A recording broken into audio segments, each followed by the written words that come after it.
que Jésus est Dieu ou tu es chrétien, tu ne crois pas que Jésus est Dieu ou tu es chrétien, ou un truc comme tu as dit là, non. La chrétienté ne repose pas sur l'identité de Jésus.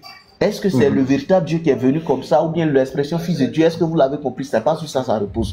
Mais vous devez comprendre que quelqu'un est dit chrétien seulement quand il croit que la repentance et le pardon des péchés est prêché, non pas en quelque chose d'autre, mais en Jésus-Christ. Ça dit, pour être chrétien, il faut croire que Jésus est mort et puis il est ressuscité pour les péchés, c'est ça, non? Voilà, il faut croire que Jésus est mort pour tes péchés, il est enseveli et qu'il est ressuscité vivant. C'est ce que j'ai dit. Voilà. Dans le christianisme, là, vous n'avez pas de pilier. Il faut croire seulement que Jésus est mort et puis il est ressuscité, c'est fini. Si tu veux, il faut croire qu'il est Dieu, c'est pas grave. Si tu veux, il faut dire qu'il n'est pas Dieu aussi, c'est pas grave. Si tu veux, il faut faire tout ce que tu veux, c'est pas grave. Voilà ce que je dis. C'est ce que j'ai dit, c'est ce que tu viens de confirmer.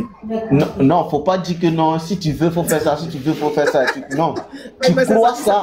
Non, mais il faut comprendre quelque chose. Quand Jésus dit que non, on va les reconnaître, les faux là, on va les reconnaître à leurs fruits, ça veut dire que quand tu crois, on ne se limite pas là. Mais croire, ça produit une vie. C'est pourquoi Éphésiens chapitre 2, le verset 10, il dit que nous sommes, à partir du verset 8, on dit que ce n'est pas pour vos bonnes œuvres que Christ vous a racheté, mais vous n'avez pas accès au paradis, je paraphrase, par rapport à vos bonnes œuvres, mais par rapport au don de Dieu. C'est Dieu qui vous fait le don.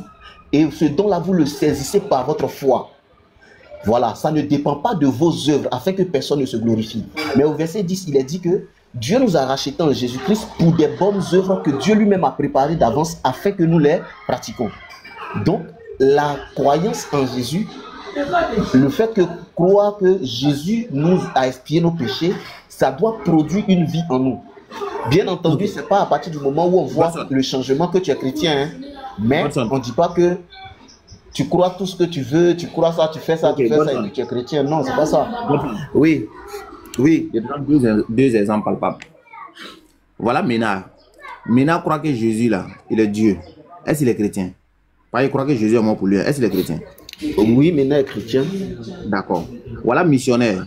Il dit Jésus n'est pas Dieu. Est-ce qu'il est chrétien? Missionnaire chrétien. Tu as vu, non? C'est ce que je suis en train de dire aussi. Non, arrête ça, c'est pas la même chose. Je dis chez vous. Et regarde, ce que moi je te dis, il faut que tu comprennes. Il faut que tu comprennes d'abord. Entre Ménard et puis missionnaire que tu as cité là, c'est qu'il est fait naître comme chrétien. Ça dit, c'est qu'on peut considérer. Attends, c'est qui croient que Jésus est mort pour leur péché. Il n'y a pas un qui va dire le contraire. Voilà, c'est ce que j'ai dit. 1 Corinthiens chapitre 15, le verset 1 à 3 l'explique clairement. Maintenant, le reste là, c'est la connaissance. Voilà. Un peut avoir plus de connaissances que l'autre. Un peut avoir plus de connaissances et moins de connaissances que l'autre. Mais les deux sont chrétiens. Mais le niveau de connaissance qu'ils ont n'est pas la même chose. D'accord. Maintenant, voilà. La question qui a été Je pense que le vrai sujet, c'est dans le Coran et on devrait y rester. Aïe, moi, j'étais dans le Coran. C'est toi qui m'as envoyé là-bas, non? Sinon, regarde. Non, c'est toi qui as parlé de vous avez des piliers, on n'a pas de piliers. Il fallait que je t'explique. Mais il ne faut pas que la parenthèse devienne le sujet. C'est pourquoi j'ai dit retournons où on était là. On revient dans l'islam, c'est ça? Voilà. Ok, maintenant qu'est-ce que tu veux dire sur l'islam? Qu'est-ce que tu veux dire? Non, c'est ce qu'on était déjà en train d'aborder là. Quand tu dis que la prière, quand tu ne fais pas la prière, c'est un péché et c'est ce péché-là qui est retenu contre toi, genre dans la balance. Mais à part ça, tout le reste là, comme c'est fait contre quelqu'un, si c'est l'adultère, le vol, comme c'est fait contre quelqu'un, tes biens vont compenser ça, ça dit tes biens vont être distribués aux gens à qui tu as causé du tort, ça dit ceux que tu as cherché leurs femmes, ceux que tu as volé leurs biens, ceux que tes biens vont être distribués à ces personnes-là. Je dis, mais est-ce que tu t'appuies sur un verset coranique pour le dire ou bien c'est voilà une affirmation comme ça qui est ressortie au fur et à mesure que nous échangeons. Godson. Oui. Si moi je te fais du mal tout de suite là, et puis on arrive au jour du jugement dernier là, comment ça se passe? Selon toi, ta compréhension, ça se passe comment? Par exemple, je vole ton argent. Non, quand tu dis selon ma compréhension, c'est ce que j'ai compris de ce que tu enseignes ou bien selon ce que moi je crois? Non, pas ce que moi j'enseigne, c'est que toi-même tu crois même. Dans ma foi, Voilà. Dans ma foi, toutes les bonnes actions comme toutes les mauvaises actions, c'est Dieu qui a l'autorité de Dieu. Faut pas me dire que Jésus, faut pas me dire que si tu voles aussi Jésus est mort pour ça, hein. Faut même pas dire ça. Hein. Non, maintenant si toi tu me voles de l'argent, ou bien tu me tabasses quelque part, ou bien tu cherches ma femme, ou bien tu fais quelque chose contre moi, et que par la suite, hein, non, par la suite, je ne réponds pas. Non, même si tu n'es pas venu me demander pardon, mais tu es venu. Non, mais quand tu fais pas, tu te réponds pas de quelque chose, ça demeure contre toi. Je demande maintenant, c'est quoi la solution quand on arrive là-bas là, et puis je ne me suis pas répondu là, c'est quoi la solution devant Dieu, hein? Devant Dieu, si tu es mort en tant que chrétien, tu es sauvé. Maintenant, si c'est toi par exemple, là où on est en train de prendre l'exemple, à toi, Cheikh Adam, tu le fais, comme tu es musulman et tu le fais, tu vas directement en enfer pour ça. C'est-à-dire ça vient compléter. Donc si on comprend bien, c'est-à-dire si un chrétien vient tout de suite et puis il cherche ta femme là, s'il arrive devant Dieu comme il est chrétien là, il est sauvé, c'est ça non? Comme je l'ai dit là, la chrétienté c'est une foi. S'il demeure dans cette foi, s'il a cherché ma femme, même s'il m'a volé, il s'en va au paradis sans embouteillage. Voilà. Maintenant, un musulman qui meurt en train de prier, le frère imam là, il y a du bruit, est-ce qu'il ne peut pas se muter comme il ne parle pas? Il y a pas de bruit. Voilà. Donc, maintenant, toi, tu es musulman, tu le fais, tu vas en fait. C'est pour salam alaikum rahmatullah. Attends, Godson. Salam alaikum rahmatullah barakatuh. Walaikum salam barakatuh. Inch'Allah. Si moi, il y a mes démités maintenant. D'accord. Merci. Voilà, Godson, on t'écoute. Voilà. Comme j'étais en train de dire, j'étais lu même un passage, Éphésiens chapitre 2, le verset 8 et suite. Et on dit le salut là. Le salut de Dieu ne dépend pas de vos œuvres, afin que vous ne vous glorifiez pas. Mais c'est le don de Dieu et un don qu'on saisit par la foi. Je crois de cœur, celui qui croit du cœur parvient à la justice, celui qui confesse de la bouche parvient au salut. Maintenant, la suite du verset, le verset 10, dit que nous sommes un nouvel ouvrage créé en Jésus pour des bonnes œuvres que Dieu lui-même a préparées pour que nous les pratiquions. Ça, c'est la croissance du chrétien. Maintenant, avant de rentrer dans cette croissance, c'est-à-dire, s'il fait certaines choses qui ne sont pas bonnes, ça ne peut pas l'envoyer en enfer.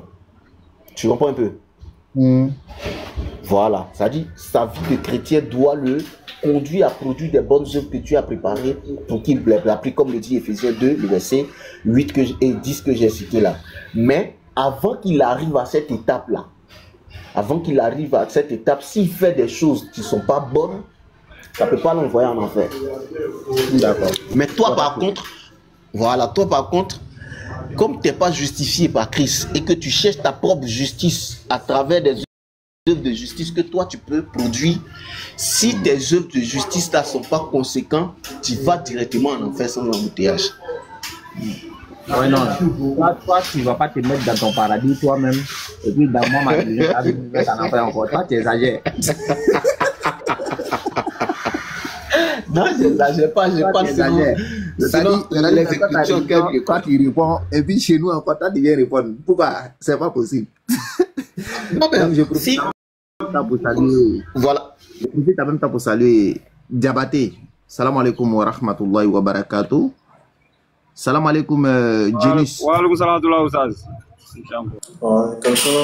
wa barakatuh. Ok. Vegas, bonsoir. Salam alaikum, Cheikh Adam. Ah, wa alaikum salam wa rahmatullahi wa barakatuh. Comment ça va? Alhamdulillah, ça va, et tu vas? Je vais bien par la grâce d'Allah. On est là, il n'y a pas de souci, Inch'Allah, on arrive. Franck, bonsoir. Oui, bonsoir. Okay. J'espère que tu vas bien. Ça va par la grâce de Dieu. Ok, merci bien. Donc, pour revenir à Godson, vous savez, Godson, c'est quelqu'un que j'aime bien. Voilà, malgré qu'il est chrétien, voilà. Il n'a pas encore, d'après eux-mêmes, il n'a pas encore la révélation, quoi. Voilà, il n'a pas encore la révélation, donc il ne comprend pas d'abord, c'est à cause de ça. Donc, Godson, tu vois, vous là, vos enseignements que vous donnez là, c'est pas sérieux, quoi. Pourquoi? Parce que comment tu peux dire que celui qui même s'il cherche ta femme, comme il est chrétien là-haut, il s'en va au paradis. Maintenant, quand toi tu dis ça là-haut, je ne sais pas si ça sonne bien dans ta tête ou bien si bon, c'est le christianisme là qui te fait dire ça ou bien je ne sais pas, vraiment je ne sais pas quoi. Par exemple, Cheikh Ahmed, Cheikh Adam. Cheikh Adam. Oui. Bon, en fait, si vous me permettez, je vais un peu amender sur ce que mon confrère a dit. D'accord, je te permets. Ok, merci beaucoup, merci. Au fait, s'il est en train de dire ça, moi, je sais que c'est pas en connaissance de cause qu'il est en train de dire ça. Il dit, supposons qu'il cherche la femme de quelqu'un, c'est-à-dire que quelqu'un cherche la femme de son ami tout de suite, c'est qu'il commet de l'adultère tout de suite là. Pendant qu'il est en train de commettre l'adultère là, il est encore poigné. Il ne connaît pas encore Dieu. Il ne connaît pas Dieu, il est encore poigné. Pendant qu'il est en train de commettre l'adultère, pendant qu'il est en train de commettre le péché là, il ne connaît rien, il ne sait pas qu'il est dans le péché. Il ne sait pas qu'il est en train de partir contre Dieu comme ça. Et après avoir fini de commettre l'adultère, après avoir fini de commettre le péché qu'il est en train de faire, que ce soit le vol, que ce soit... En tout cas, après avoir fini de faire le péché, et un coup, il reçoit, au fait, un appel de Dieu. Ça peut être un pasteur, ça peut être quelqu'un, et la personne vient et il lui annonce la bonne nouvelle. Il annonce l'évangile et la personne accepte. Et une fois que la personne accepte, en fait, l'évangile, sur le coup, il est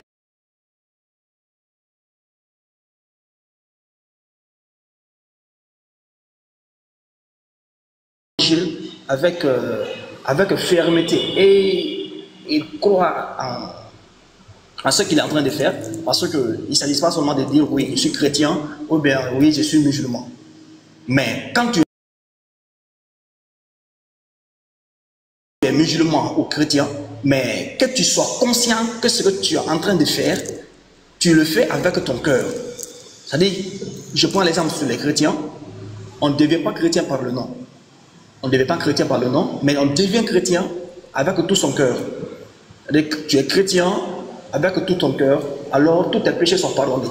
Tu crois en Dieu et consciencieusement, Dieu va te demander de te repentir. La personne qui t'a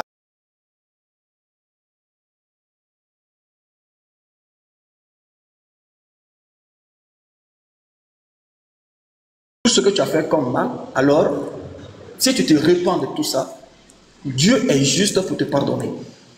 Si je comprends bien, c'est ce que mon frère a voulu dire. Alors si tu commets l'adultère tout de suite et que tu te présentes devant Dieu, pendant que tu es en train de commettre l'adultère, tu ne connaissais pas le Seigneur.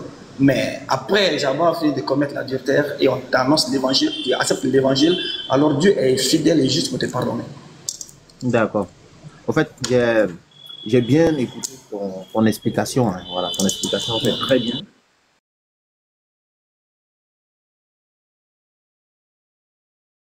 Qui a fait là, c'est-à-dire c'était quelqu'un d'ignorant à la base, il n'était pas chrétien. Et puis quand il a fait ça, après maintenant il est devenu chrétien, on lui a prêché et puis il s'est converti. Là maintenant comme il est devenu chrétien, donc tous ses péchés sont pardonnés et puis maintenant il est sauvé. C'est pas ce que lui dit. Lui il dit, la personne aujourd'hui là par exemple il est chrétien.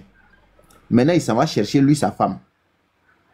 Tu vois, du moment où il est chrétien seulement là, quand il s'en va chercher sa femme là, s'il veut il n'a qu'à voler son argent, s'il veut il n'a qu'à tuer sa fille, s'il veut là il n'a qu'à faire tout ce qu'il veut. Comme il est chrétien là-haut, il s'en va au paradis, il est sauvé. Voilà ce qu'il a dit. Franck, ça veut dire toi aujourd'hui là, tu es chrétien, non? Si toi tu t'en cherché la femme de Godson là, tu t'en tué ses enfants, tu t'en volé son argent là, comme tu es chrétien là, il dit que tu es sauvé.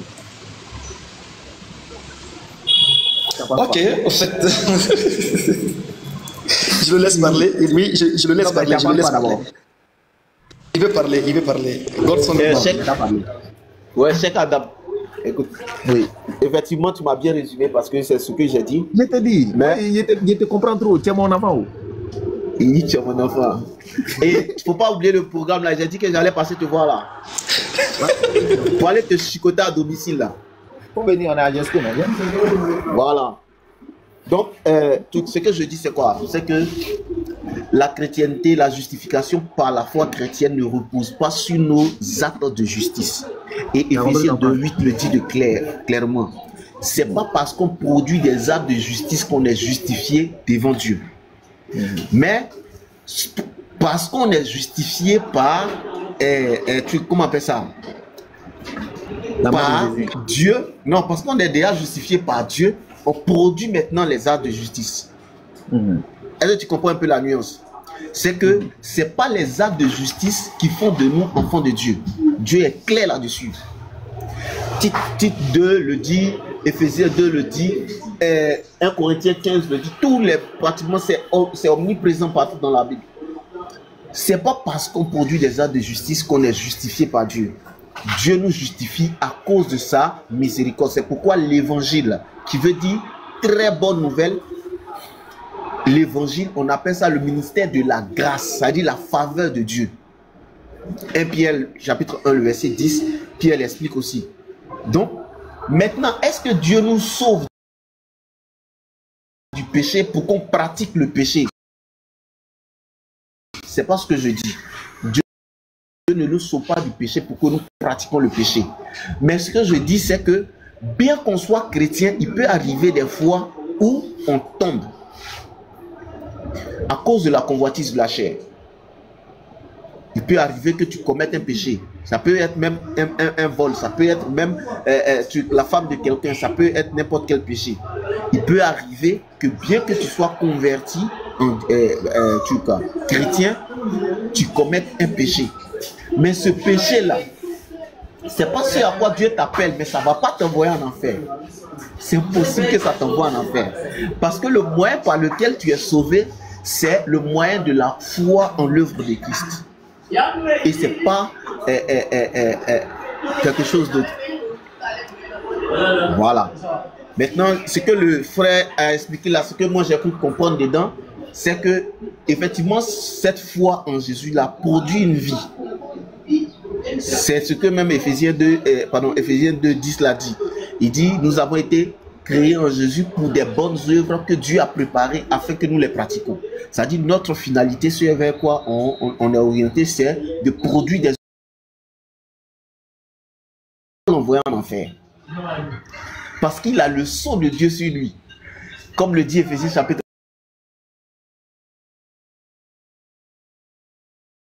de votre héritage dans le royaume de Dieu. Dès que tu crois, tu es scellé de l'Esprit de Dieu.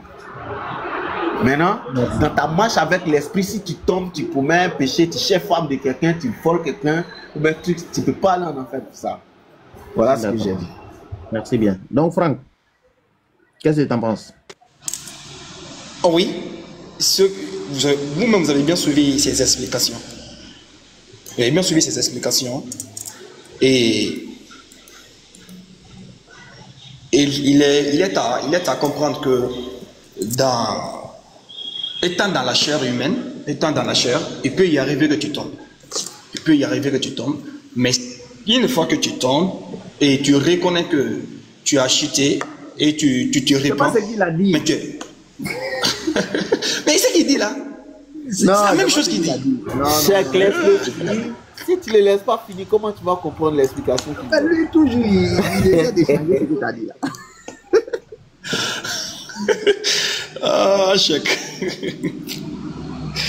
En tout cas, ce dont on a expliqué, j'ai bien compris. Donc, maintenant, tu dis quoi? Je me rallie. Et ce qu'il est en train de dire, c'est vrai. Donc, tu es d'accord que si Godson vient chercher ta femme, il parle au paradis?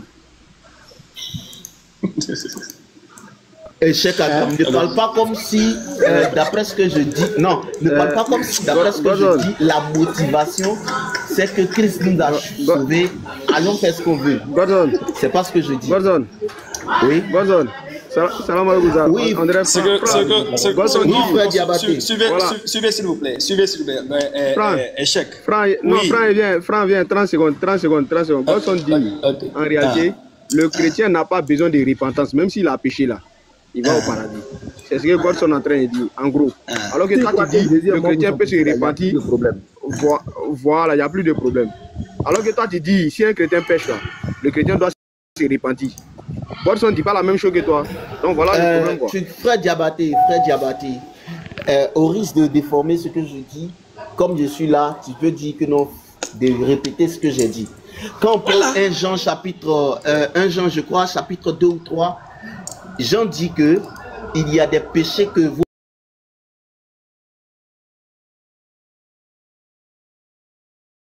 qui conduit à la mort. Et pour ce péché-là, vous ne pouvez pas prier pour eux.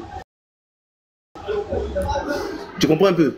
Ça veut dire le blasphème contre le Saint-Esprit, c'est un péché éternel. Et Jésus même l'enseignait. Il dit tous les péchés que promettront les fils de l'homme, cela leur sera pardonné. Cependant, celui qui blasphème contre le Saint-Esprit n'obtiendra pas pardon ni dans ce siècle, ni dans le siècle à venir.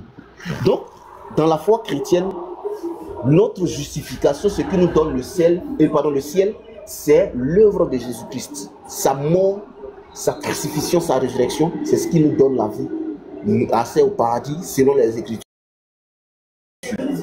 Maintenant, dans notre marche, comme je l'ai dit là, j'ai même indiqué un verset pour dire ça. Quand Dieu nous rachète du péché, c'est pas pour que nous vivons comme nous voulons. C'est-à-dire, on commet le péché, on commet Jésus a tout fait pour nous. C'est pas ce que les Écritures disent. Les Écritures disent que Dieu nous a créés en Jésus pour des bonnes œuvres que lui-même il a préparées afin que nous les pratiquions. C'est-à-dire, quand on est sauvé, on doit vivre en nouveauté de vie, on doit vivre la sainteté de Dieu. Maintenant, dans cette marche-là, il peut arriver que le frère, bien qu'il ait reçu du Christ avec vérité, mais il commet un péché. C'est-à-dire, il tombe un jour, parce que la tentation est forte. La femme de Cheikh Adam, quand le frère Godson voit ses moutards, il dit « Ah !» Non. Et puis, un jour, il est tenté tellement que il invite madame à venir partager un poulet. Et puis, dans le poulet, là, voilà, il l'envoie au poulailler. Ça, c'est un péché. Parce que Dieu l'a dit, l'adultère est un péché. Mais ce péché ne va pas envoyer le frère Godson en enfer. Pourquoi? Parce que c'est un péché qui ne conduit pas à la mort. Et pour ce péché-là, les frères peuvent prier, le frère Godson même peut arriver à la maison, il va dire Seigneur, j'ai vécu quelque chose aujourd'hui, je sais que ce n'est pas ma vie qui est là, parce que ma vie est une vie de justice, parce que vous dites que c'est plus nous qui vivons, mais c'est Christ qui vit en nous. Donc c'est la justice de Christ que nous devons manifester. Aujourd'hui, je suis tombé.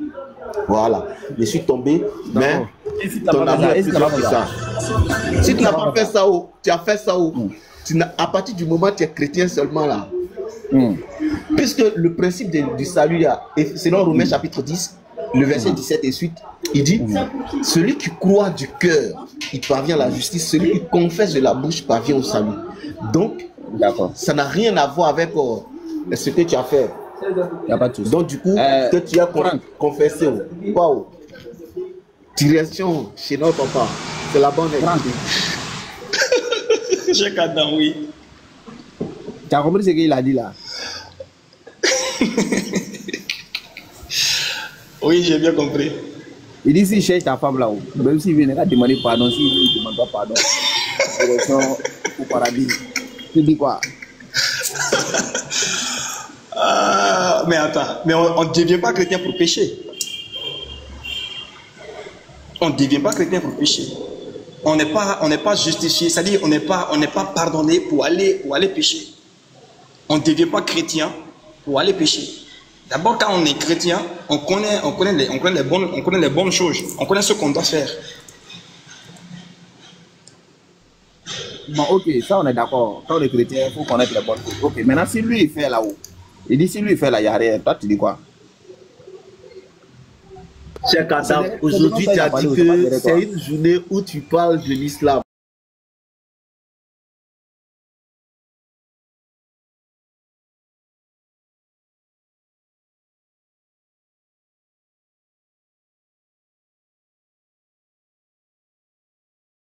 de comprendre l'islam. Il est franc en mal. Tu vois, non, la balle. Il dit franc en mal. Moi, j'ai pas mal. Bon, ok, il dit, Franck, si c'est ta femme, il vient voler ton argent. Motion. Paradis. Toi, tu dis quoi? Pardon, on va terminer ça, et puis on vient. Il va répondre et puis on te donne la parole. Pardon. Franck, tu dis quoi? Il fait ça, il se répand, il va au paradis. Il ne se répand pas. Il dit même s'il ne se répand pas. Ah! Pourquoi tu me prends, il ne se répand là même? Il ne se répand pas.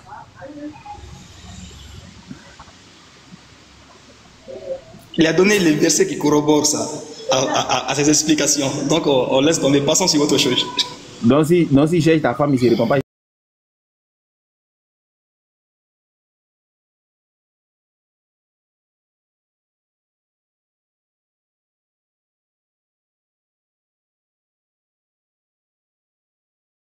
Non, on ne parle plus. Oui, celui qui a demandé motion là. Toi, depuis que tu étais dans le commentaire, on t'a dit qu'il faut monter, tu ne montes pas. Maintenant, tu viens, tu veux couper les gens. On te donne la motion là. Tu veux dire quoi? Ah, mais tu m'as demandé de monter. Je suis monté, maintenant tu ne me donnes pas la parole. C'est maintenant, tu vois, les gens sont en train de parler, tu montes maintenant. Tu montes pour quoi? Non, au moment où tu m'as demandé de monter, il t'a dit que j'étais dans la circulation, il y avait trop de bruit. Ouais, c'est ça. Je ne peux pas monter. Bonsoir. Bonsoir. Tu as dit que tu es là pour enseigner l'islam. Et puis depuis là, tu es dans la chrétienté. Il revient dans l'islam. Ici, d'accord. Hein? C'est fini. Simple que ça. Aussi simple que ça. Ousaz. Moi, il y a une question. Et on attend d'abord. Et on pardon, attends. Et on pardon, attends. Il demande. Ta motion est finie. Oui, vas-y, Ousaz. Non, c'est pas fini. Non, c'est fini. C'est pour ça qu'il a posé ma motion. Donc, il y a une question. Il dit qu'il faut faire motion là. Mais oui, la motion là, c'était pour poser question. Donc, motion c'est fini. C'était pour poser question. Ah, ok, d'accord. Il n'y a pas de souci. Ouais, quand tu as pris la parole, tu as dit oui, aujourd'hui tu vas parler de l'islam, mais depuis là tu parles du christianisme, je ne sais pas quoi.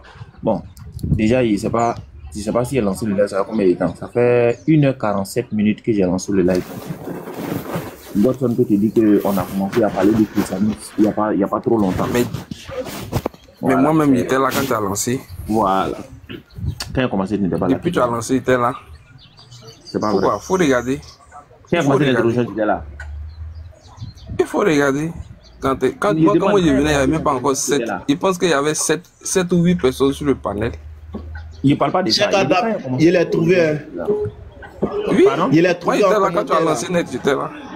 Non, il n'a pas dit que tu ne l'as pas trouvé. Je sais à quel moment il est venu. Mais je demande quand j'ai commencé l'intro, est-ce qu'il était là? Il n'était pas là. Bon, peut-être que quand tu as commencé l'intro, il n'était pas là, mais sinon, moi, il était là. Voilà, c'est ce que je suis en train de dire, justement. Il sait à quel moment tu es venu. Voilà. Donc, Diabaté, vas-y. Et puis, après, maintenant, on va faire un tour de rôle. Maintenant, s'il veut poser la question, on va l'écouter. Donc, on va poser la question. En fait, je ne sais pas pourquoi les frères chrétiens sont pressés, pourquoi on parle de l'islam. Parce que le sujet que Godson est en train de mettre en exercice là, vraiment, c'est très, très important. Parce que là, il s'agit effectivement d'un sujet du salut. Voilà. Parce que quand on entend Godson parler, en même temps, il y a son frère Franck qui a envie de le reprendre, mais comme c'est son frère chrétien, bon, il préfère se retenir. Frère, on est dans la vérité. Il faut qu'on puisse rester sur le chemin de la vérité, parce que c'est très, très important. Tu as écouté Godson, il dit même si lui va dans un péché, il va avec femme d'autrui là. Lui là, il meurt là, il va au paradis. Lui, il meurt, il va au paradis. Il n'a qu'à donner un verset biblique qui dit ça. Là, comme ça là, nous tous on sera tranquille. Le verset biblique qui dit que si tu cherches femme de quelqu'un là, si tu meurs dans l'adultère, si tu meurs en étant un associateur à Dieu là, tu vas au paradis. Il n'a qu'à donner le verset. Là, nous tous on sera tranquille. Vous voyez? Donc c'est très grave ce qu'il est en train de dire en fait. C'est très grave. Et les frères chrétiens, c'est cela que vous devez réfléchir. C'est important. Tout à l'heure là, ils sont pressés pour qu'on parle de l'islam. Sur le sujet du péché là, si tu commets un péché là, l'islam a déjà fini de résoudre ce problème là. Hein. L'islam te demande simplement si tu commets un péché, parce que nous en tant qu'êtres humains, on est des pécheurs, on n'est pas infaillible. Donc on peut commettre des erreurs. Donc l'islam nous demande simplement de faire quoi? De se repentir, d'aller vers Dieu, de demander le pardon de Dieu. Tu vois? Et lorsque on prend la sourate 4 à partir du verset 17-18 par là, Allah il nous dit, c'est lorsque la mort va se présenter à toi là, en ce moment-là, tu ne peux plus te repentir. Mais du moment où tu es en vie, du moment où tu as le souffle de vie, du moment où tu peux te repentir, tu as encore une nouvelle chance, l'islam te demande toujours de faire quoi? De te repentir. Donc, ce problème-là, par rapport au péché là, l'islam sait que l'être humain est infaillible. Donc, du coup, l'islam te donne une porte de sortie en te disant de faire quoi? De te repentir. Donc, la repentance. Tout à l'heure, quand le frère Franc a pris la parole, le frère Franc, il a été concret. Il a dit, si tu commets un péché, on nous demande de faire quoi? De se repentir.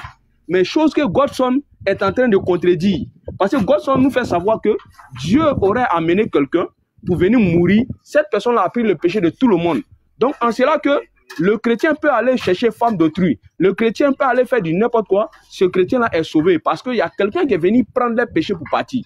Mais ça, c'est une fausse information. Jésus même ne l'a pas dit. Parce que quand on regarde dans la Bible, quand on regarde les versets bibliques, sur quoi Jésus-Christ a basé le salut? Jésus a basé le salut sur quoi? Il n'a jamais basé le salut sur sa mort et sa résurrection. Jamais de la vie. Si tu en prends Paul là, c'est Paul qui a mis cette doctrine en exercice. Mais pas Jésus. Parce que quand il prend les propres propos de Jésus là, dans Jean 5 à partir du verset 24 par exemple, Jésus-Christ dit quoi? Il dit, celui qui croit en moi et qui croit en celui qui m'a envoyé, il est passé de la mort à la vie. Il ne vient point en jugement, il est passé de la mort à la vie. Donc Jésus-Christ même nous fait savoir que pour avoir la vie éternelle là, frère, il faut croire que lui, il est un envoyé de Dieu. Il faut croire au seul Dieu qui l'a envoyé. Voilà pourquoi dans Deutéronome 6, le verset 4, Moïse dira, écoute Israël, l'Éternel notre Dieu est l'unique Seigneur. Donc le premier des grands commandements, c'est de croire d'abord au Seigneur de l'univers. Tu vois, c'est de ne pas croire en la mort de quelqu'un. Donc le premier des plus grands commandements là, c'est de croire au Seigneur de l'univers. En cela maintenant, tous les autres maintenant vont suivre. Lorsque tu as cette croyance, Dieu n'a jamais basé la croyance de quelqu'un en la mort et la résurrection. Ça n'a jamais été fait. C'est comme si vous me dites que Abraham, Moïse, tous ces prophètes-là qui ont précédé, avant que Jésus arrive sur cette terre-là, avant que Jésus vienne se donner à la mort selon vous les chrétiens-là, tous ces prophètes qui ont précédé Jésus-là, ces prophètes-là ne sont pas sauvés. Alors que ces prophètes-là n'ont jamais cru que Jésus-Christ est mort pour leurs péchés. Ces prophètes-là n'ont jamais cru qu'il y a quelqu'un qui devait venir mourir pour pardonner leurs péchés, jamais de la vie. Le peuple qui les a suivis là, et ils ont été sauvés parce que tout simplement, ils ont suivi le message qui a été donné aux prophètes. Mais toi, tu viens nous faire croire qu'il faut croire que quelqu'un est mort, en cela que tu dois sauver. Malgré que tu as péché, tu ne dois pas te repentir. Bon, comment est-ce que Moïse, Abraham, Jacob, Ismaël, Isaac, tous ces prophètes-là qui ont précédé Jésus-là, ceux-là, c'est quel enseignement ils ont donné à leur peuple pour avoir la vie éternelle? Ils ont donné quel enseignement? Est-ce qu'ils ont dit à leur peuple, il faut attendre la mort de quelqu'un pour être sauvé? Est-ce qu'ils ont dit ça à leur peuple? Donnez-nous le verset là, comme ça on sera tranquille. Donnez-nous le verset où Abraham a dit à son peuple, attendez, il y a quelqu'un qui va venir mourir. Cette personne-là, c'est par lui que vous devez être sauvé. Donnez-nous le verset, on va se comprendre. Mais on a vu que ça n'a jamais été fait par les prophètes qui ont précédé Jésus. Mais c'est vous les chrétiens de 2024, vous venez nous faire savoir que non, on doit croire en la mort de quelqu'un. Quand tu crois en ça, peu importe le péché que tu vas faire, tu es sauvé. Mais ça, c'est une fausse information de ta part. Et ça n'a jamais été l'information donnée par Jésus lui-même. Tu comprends? Jean 17, le verset 3. Pour avoir la vie éternelle, c'est qui te connaît, toi le seul vrai Dieu, et celui que tu as envoyé, Jésus-Christ. Tu comprends? Donc, il faut croire au seul vrai Dieu. Maintenant, il faut croire maintenant au message que le seul vrai Dieu a donné à son envoyé. Voilà pourquoi, lorsque tu vas dans le texte de Jean 17, à partir du verset 6 par là, Jésus-Christ dit quoi aux disciples? Il dit quoi à Dieu? Je leur ai donné la parole que tu m'as donnée. Et quelle était cette parole-là? C'était le commandement de l'Éternel Dieu. C'était de suivre la voie de Dieu. Tel qu'il a dit dans le texte de Jean 12 à partir du verset 49. Le Père qui m'a envoyé m'a prescrit lui-même ce que je dois dire et puis annoncer. Et je sais que son commandement est la vie éternelle. Il n'a jamais dit, je sais que ma mort donne la vie éternelle. Il n'a jamais dit ça. Mais il dit, il faut croire au commandement de Dieu pour avoir la vie éternelle. Frère, est-ce que tu peux me donner un verset biblique où on nous dit le commandement de Dieu, la mort et la résurrection de Jésus en fait partie? Il faut donner le verset. Donne parmi les commandements là, que la mort et la résurrection de Jésus là fait partie des commandements de Dieu, frère. Ça n'existe pas. Seulement qu'on vous a donné une fausse information sur cette mort et cette résurrection de Jésus. Et d'ailleurs, aucun chrétien ne pourrait prouver que selon la volonté de Dieu, selon la volonté de Jésus lui-même, que Jésus est venu mourir pour pardonner les péchés de quelqu'un, jamais de la vie. Pourquoi je le dis? Parce que dans le texte de Psaume 34, à partir du verset 15 par là, on nous dit, quand le malheur atteint un juste là, quand il crie à l'Éternel, quand il pleure là, l'Éternel délivre ce juste là du malheur. Mais on sait pertinemment que Jésus-Christ savait que quand il allait venir parmi les enfants d'Israël là, ils allaient chercher à les faire tuer. Voilà pourquoi dans Jean 8, à partir du verset 42, Jésus-Christ dit quoi? Il dit, vous voulez accomplir l'œuvre de votre Père qui est le diable, qui a été maîtrisé dès le commencement. Mais Jésus-Christ savait pertinemment que quand il arrivait parmi les enfants d'Israël, là, ils allaient chercher à le tuer parce que ceux-là, ils n'étaient pas avec la parole de Dieu, comme ils l'ont fait avec les autres prophètes. Tu comprends un peu? Donc Jésus-Christ avait cette information. Mais Jésus-Christ, quand il a vu le danger venir là, qu'est-ce qu'il a fait? Je vous ai donné Psaume 34 à partir du verset 15. Quand le malheur atteint le juste là, lorsque le juste crie à l'Éternel, l'Éternel délivre le juste de ce malheur. Mais quand on prend Luc 22 à partir du verset 40, Jésus-Christ est parti prier. Il a prié là-bas, il a tellement prié, on dit la sueur qui coulait sur son front là, c'était comme des grumeaux de sang. Mais quel était l'objet de sa prière? C'était quoi? Il a demandé s'il est possible que cette coupe s'éloigne de moi. Il dit s'il y a une possibilité que la mort là s'éloigne de moi. Donc la volonté de Jésus ici là, c'est de ne même pas mourir. Mais on dit Jésus, il était juste devant l'Éternel Dieu, non? Malgré qu'il ait fait un échange avec un frère chrétien ici là qui dit que Jésus n'était pas juste. Bon, ça, il va aller dire ça à son pasteur là-bas, on va réellement savoir. Mais Jésus-Christ, il est juste devant l'Éternel Dieu. Donc, quand il va prier devant l'Éternel Dieu là, quand il va émettre un cri à l'Éternel Dieu, bon, c'est ça qui me plaît pas chez vous là. Tu vois, ça veut dire que quand on donne l'enseignement, vous ne voulez pas écouter, vous êtes là, parce que vous êtes, ce qu'on est en train de dire là, ça te touche. Tu sais que c'est la vérité, mais j'espère bien que quand tu apprends la parole là, tu vas contredire tous ces versets qu'ils sont en train de donner par rapport à la prière de Jésus. Tu vas venir nous dire, est-ce que lorsque Jésus-Christ a prié là, sa prière a-t-il été exaucée par Dieu? Oui ou bien non? Tu vas nous dire. Dès qu'elle est finie, tu prends la parole. Donc je répète encore. Je dis, lorsque le juste crie à l'Éternel, l'Éternel Dieu délivre le juste de ce malheur. Jésus-Christ dans Luc 22 à partir du verset 40, il allait prier. Il a demandé une possibilité à Dieu. Que lui là, cette coupe là, est-ce qu'il y a une possibilité que cette coupe là se loigne de moi? On dit jusqu'à même il y a un ange du ciel qui est descendu pour venir faire quoi? Pour venir fortifier Jésus. Mais on dit, lorsque l'ange de l'Éternel campe autour d'un serviteur là, c'est que ce serviteur là est en danger.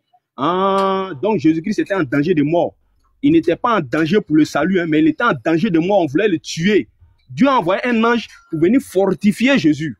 Est-ce que vous comprenez? Donc Jésus-Christ a prié. Vous voyez? Maintenant, l'objet de sa prière, c'est qu'il voulait une possibilité que cette coupe-là soit loin de lui.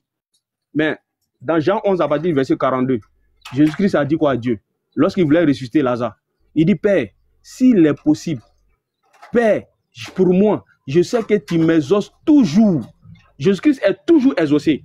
Maintenant, pour chuter là, je veux que vous, chrétiens, vous preniez la parole. Si réellement, votre doctrine est basée sur la mort et la résurrection de Jésus là, dans Luc 22, le verset 40 là, lorsque Jésus-Christ est parti prier là-bas là, sachant que dans Jean 11 à partir du verset 42, il est toujours exaucé par Dieu là. Est-ce que lorsque Jésus-Christ a demandé une possibilité à Dieu, à ce que cette coupe là se loigne de lui là, sa prière a-t-il été exaucée ou bien ça n'a pas été exaucé? Donc maintenant je vais chuter. Vous avez bien compris la question. Vous allez reprendre la parole pour répondre à cette question avant qu'on évolue. C'est très très important par rapport à ce que Gosson a dit. Donc je m'arrête là. Ah, Seigneur. Cheikh Adam. Je peux aller, non, je peux te répondre. Non, Godson, pardon, moi, il veut. Godson, pardon, s'il te plaît. Accorde-moi juste une minute, et puis tu vas répondre à Diabaté. Cheikh Adam, tu vois, quand moi je montais, quand je venais sur ton panel, tu étais en train de parler de la calomnie, de la médisance, qui était un péché. Mais tu vois, ton frère Diabaté est en train de nous calomnier. Si nous on dit que Jésus est Dieu, son problème il est où? Il est où son problème? Il te calomnie devant toi, quoi. Mais c'est de la calomnie qu'il fait. Si nous on dit que Jésus est Dieu là, son problème là il est où? Il fait de la médisance. Son problème il est où? Mais moi Diabaté lui-même là, son problème même c'est compliqué. Parce que si Diabaté même il ne sait pas faire la différence entre CDI et COD, donc lui là on va lui dire quoi, il va comprendre. Il ne peut pas comprendre. Mais moi je suis monté pour une question. Si tu me permets de poser ma question, je vais poser ma question. Sinon je descends. Donc, tout ce que Quelqu'un qui ne sait même pas ce que c'est qu'un CDI. Attends. Donc, tout ce que Diabaté a dit là, tu as fait 20 mois, quoi. Mais quelqu'un qui ne sait même pas ce que c'est qu'un CDI, il va lui dire quoi, il va comprendre. CDI a quoi à voir avec ce qu'il a dit là?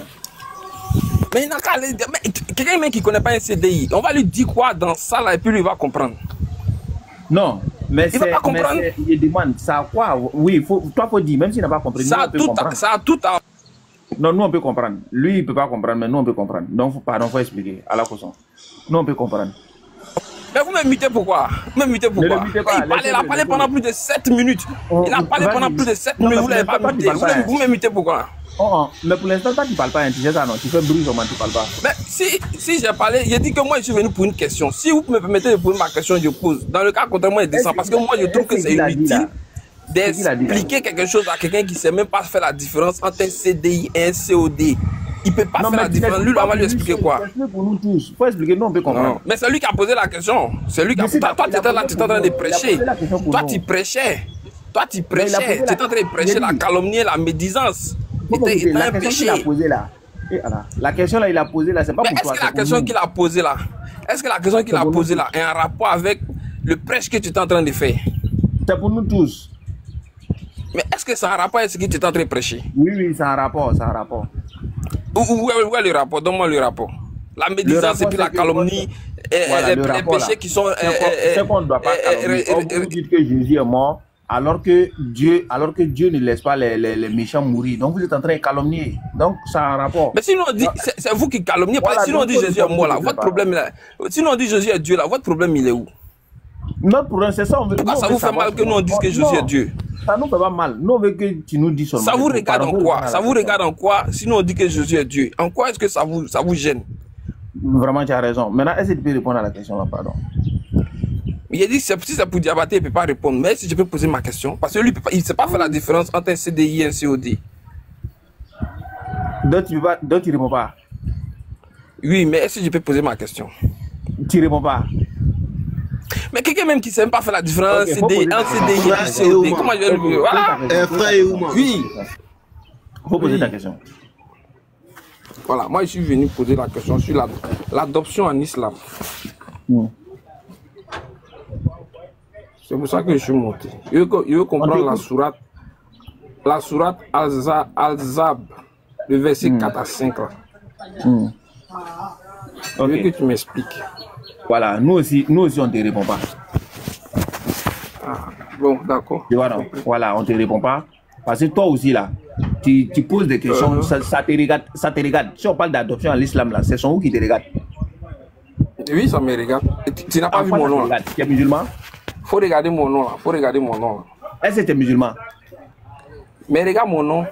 Mais c'est ça, il demande là, il a vu ton nom. Est-ce que tu es musulman? En quoi ça te regarde? Mais faut regarder mon nom.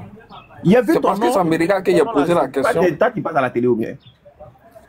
Mais c'est pour ça que je te pose la question, c'est parce que ça me regarde. Si ça ne me regardait pas, là, il n'y a pas te poser la question. Ton nom, c'est ça. Il faut regarder mon nom là. C'est pour ça qu'il te pose la question. Il a vu ton nom. Est-ce que tu es musulman? C'est ce qu'il demande. Mais il faut regarder le nom. Mais il voit. C'est pour ça qu'il me pose la question. Est-ce que tu es musulman? Mais regarde le nom. Ou bien. Bon, ok. La question là, comme j'ai dit là, ça ne te regarde pas. Si ça me regarde, c'est parce que ça me regarde que je suis venu poser la question. Ça te regarde pas. Tu as dit tout de suite. Ça me regarde. Si vous dites que Jésus est Dieu, ça ne nous regarde pas, non? Si nous aussi on adopte enfant ou bien on n'adopte pas enfant là, ça ne te regarde pas aussi, c'est pas ton problème. Voilà, non, ça me regarde. C'est parce que ça me regarde que je pose la question. Frère Ehouma. Non, ça ne vous regarde pas. Frère Ehouma, comme il a parlé de tout de paroles là, je vais répondre à ce que Diabaté a dit. Et puis après, quand ça arrive à ton niveau, tu as posé ta question. Quand tu penses que tu es trop intelligent que les gens là, c'est comme cela, c'est simple. Nous depuis ici, on est là, on discute avec les gens là. Quand on discute, tu parles tranquillement, on te parle tranquillement. Tu poses ta question, on te répond. Maintenant, toi, tu penses que tu es intelligent. Tu as monté ici pour nous dire, oui, il ne sait pas faire la différence entre CDI et puis COD. Voilà, donc comme il ne sait pas faire, malgré qu'il t'a dit que la question là, il a posé ça, c'est pour nous tous, il répond. Tu ne réponds pas. Tu me dis que non, toi, tu ne réponds pas. Parce que si toi, tu dis Jésus-Christ est Dieu là, ça ne nous regarde pas. Il n'y a pas de problème. Non, nous aussi, on adopte un enfant là-haut. Et puis on n'adopte pas un enfant là-haut. Toi aussi, ça ne te regarde pas. Chacun va se mêler de ses oignons. C'est fini. Voilà, on avance. Merci. Donc, Godson, on t'écoute maintenant. Voilà. En écoutant frère Diabaté. Godson, tu attends ce qu'il dit dans les... Tu vois ce qu'il dit dans les commentaires? Attends, Et dit les montées là, c'est pour mélanger la compréhension dans la tête des gens, quoi. Ça veut dire ce que nous on est en train de dire là. Lui veut que les gens n'ont qu'à, voilà, ils n'ont qu'à sortir zéro. Et il y a beaucoup comme cela, c'est leur objectif qui est là, tu vois. C'est les mécréants pour voilà. Là. Comme Allah il dit dans le Coran, là, il y a des gens quand on récite les versets du Coran, ils disent qu'ils vont faire le chahut pour que les gens n'entendent pas. Non, ils vont faire le bruit pour ne pas que les gens entendent. Bon, là, on n'était pas en train de réciter des versets du Coran. On était en train de parler de la Bible. Voilà, donc ce que frère Diabaté est en train de dire, c'est que c'est des accusations assez graves quand même. Parce que c'est comme s'il est en train de remettre en cause toute notre croyance alors que c'est écrit. C'est-à-dire, le problème, c'est pas si c'est écrit ou bien c'est pas écrit. Il dit que Jésus l'a jamais dit alors que c'est écrit. Donc, je ne sais pas si il utilise quel support pour dire Jésus l'a jamais dit. Quand on prend Matthieu chapitre 20, le verset 28, Jésus dit le Fils de l'homme n'est pas venu pour être servi, mais pour servir et donner sa vie en rançon pour plusieurs. Donner sa vie en rançon pour plusieurs. Dans Marc chapitre 10, le verset 45, il le dit encore. Dans Jean chapitre 3, le verset 14, il dit de la même manière, Moïse a élevé le serpent des reins, il faut que le Fils de l'homme soit élevé, afin que quiconque croit en lui ait la vie. Verset 16, il dit car Dieu a tant aimé le monde qu'il a donné son Fils unique, afin que quiconque croit en lui ait la vie éternelle. Ne périsse pas, mais qu'il ait la vie éternelle. C'est-à-dire de quelle manière Dieu a donné sa vie et son Fils unique. Au verset 14, lui-même il répond d'abord avant de justifier. Donc tout le ministère de Jésus-Christ, et il prend Jésus, sa prière en Gethsémani pour dire que, pour faire des hypothèses, dans les psaumes il est dit que lorsque le juste prie, Dieu l'agrée. Et Jésus a prié, donc sûrement Dieu l'a agréé. Non, c'est quoi le contenu de la prière? Parce que Dieu exauce toujours Jésus. Mais c'est quoi la prière que Dieu a exaucée? Effectivement, Dieu l'a exaucée. Mais dans sa prière là, il a demandé si la volonté de Dieu, qui lui-même il connaît là, connaît déjà, parce que c'est ça il a enseigné tout le long de son ministère. Quand il dit que non, la vie c'est qu'on croit en Jésus. Quand on dit croire là, c'est vague. Croire c'est quelque chose que tu dis, c'est ça on doit croire. Mais croire en toi, c'est parce que on te juge comme véridique. Et ce que tu vas dire là, sinon on croit en Jésus. Mais c'est parce qu'on croit en lui-même qu'on croit qu'il est mort pour nos péchés. Parce que quand on croit en lui comme il est véridique, ce qu'il a dit là, c'est qu'il est mort pour nos péchés. Il donne sa vie en rançon pour nous. Matthieu 20, le verset 27. Tu vois un peu. Maintenant en Gethsémani, sa prière c'était quoi? Il dit s'il est possible. Là dans sa question, on voit que Jésus est en train de demander si la volonté de Dieu que lui-même il connaît là, si c'est une volonté qui peut être muable, c'est-à-dire qui peut changer, c'est-à-dire Dieu peut sauver les gens d'une autre manière. Et il finit par bien préciser les choses, non pas ma volonté, mais ta volonté. C'est-à-dire, la requête que je fais, ce n'est pas que j'ai une volonté quelconque que tu dois appliquer, mais je demande juste s'il est possible. Mais dans tous les cas, il faut que ta volonté se fasse. Dans Actes chapitre 4, Pierre le dit. Il dit la mort, la crucifixion de Jésus-Christ, c'est l'œuvre que Dieu a arrêtée, la main de Dieu a arrêté et que Dieu l'a décidé dans son propre conseil et que sa main a arrêté. Il dit Hérode, ils ont fait mourir comme ton conseil. Dieu même comprendre le passage qu'on le dit, c'est dans Acte 4, je crois, le verset 32. Où il dit que ils ont fait ce que le conseil, la main et le conseil de Dieu avaient déjà arrêté. C'est-à-dire c'est Dieu qui a voulu les choses comme ça. Où est-ce qu'on voit ça? Ésaïe 53, il le dit. Donc, la crucifixion de Jésus-Christ, quand tu dis, et puis tu as dit aussi que, est-ce que Abraham a cru en la mort de Jésus avant de truc? Est-ce que tel prophète? Non. Quand Dieu nous justifie, de tout temps, c'est sa grâce qui nous justifie. Maintenant, de quelle manière il exerce cette grâce-là? C'est lui qui le décide. Mais on voit qu'avec Abraham, dans Genèse 22, le verset 2, il dit que Abraham n'a qu'à offrir Isaac, son fils. en sacrifice. Et quand Abraham s'apprêtait à le faire, il a suscité un bélier. Parce que Abraham lui a montré qu'il était prêt à faire ce que Dieu lui-même, dans son plan, il avait arrêté fait pour nous. C'est pourquoi Dieu, la venue de Jésus repose sur la promesse qu'il avait faite à Abraham. Donc la crucifixion de Jésus-Christ, c'est le seul enseignement que Jésus-Christ a fait. Et c'est le seul enseignement que tous ses apôtres ont fait. Donc quand quelqu'un vient contester là, il peut sortir un autre livre. Mais dans la Bible, la crucifixion, le salut par le sang de Jésus est omniprésent. Et c'est Jésus lui-même qui l'enseigne. Maintenant, si vous n'êtes pas d'accord, expliquez-nous les textes que j'ai donnés là. Matthieu 20, 27, Marc 10, 40, 45, Jean chapitre 3, le verset 14 et suite. Expliquez-nous ces versets-là. Voilà, donc je m'arrête là pour que ça soit un échange. Je ne vais pas monopoliser. Ah, merci beaucoup, Gonzo, merci beaucoup. Vraiment, l'échange doit être constructif et tu respectes ça. On aime ça. Et c'est ce qu'on demande d'ailleurs. Et avant que les autres frères prennent la parole, je pense bien qu'on va... Dieu merci que tu as reconnu que au temps d'Abraham, ils n'avaient pas besoin d'attendre la mort de quelqu'un pour que leur péché soit effacé. Dieu merci que tu as reconnu ça. Alors que c'est vous-même qui nous dites dans la Bible que Jésus-Christ, sa mort et sa résurrection, c'est salutaire pour l'humanité. Donc Abraham et Moïse, Jacob, tous ces prophètes-là, n'étaient-ils pas dans l'humanité?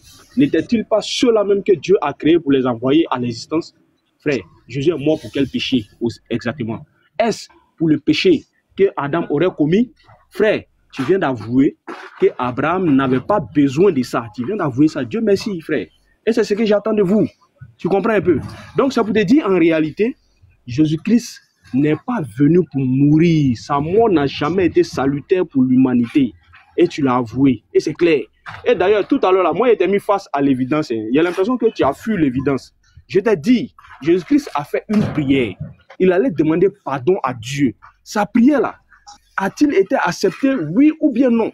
Sachant que dans Jean 11, à partir du verset 42, il dit, Père, pour moi, je sais que tu m'exauces toujours. A-t-il été exaucé ou bien il n'a pas été exaucé? Alors que la prière de ceux qui ne sont pas justes là, c'est cette prière-là qui n'est pas acceptée par l'éternel Dieu. Donc, il fallait que tu répondes simplement à cette question où il a chuté dessus, frère. Mais tu n'as pas touché même à la question. J'ai répondu. Voilà. Maintenant, la réponse est bon, je ne voulais pas te exaucé ou bien ça n'a pas été exaucé. J'ai dit Jésus a été exaucé, j'ai répondu. Et maintenant, c'est Dieu qui est exaucé, là, ça veut dire quoi? Maintenant, écoute-moi. Je vais, s'il te plaît. Je vais. Dieu merci que tu reconnais que la prière de Jésus a été exaucée. Maintenant, quel était le contenu de cette prière? Quel était le contenu de cette prière selon Luc 22 à partir de ce cas? Le contenu, c'était quoi? C'était que la volonté de Dieu se fasse. Jésus disait, il voulait dans sa prière que la volonté se fasse, malgré le... Frère, Jésus a dit, Père, s'il est possible que cette coupe-là s'éloigne de moi, ça veut dire quoi? Il dit, s'il est possible que la coupe se... Ça veut dire que s'il est possible que le salut de l'humanité ne passe pas par sa mort, si cela est possible. Mais il continue par dire que non pas ma volonté, mais ta volonté. Tu comprends un peu? Donc Jésus-Christ a bel et bien demandé, Jésus-Christ a bel et bien demandé une possibilité à Dieu de ne pas mourir, n'est-ce pas? Il dit s'il est possible. S'il est possible, en français, ça veut dire quoi? Ça veut dire quoi? C'est pas une requête. Non, ça veut dire quoi? S'il est possible. Je suis en train de répondre. Si elle dit Gosson, s'il est possible de me donner 10 000 francs, ça veut dire quoi? Ça veut dire qu'il veut quoi?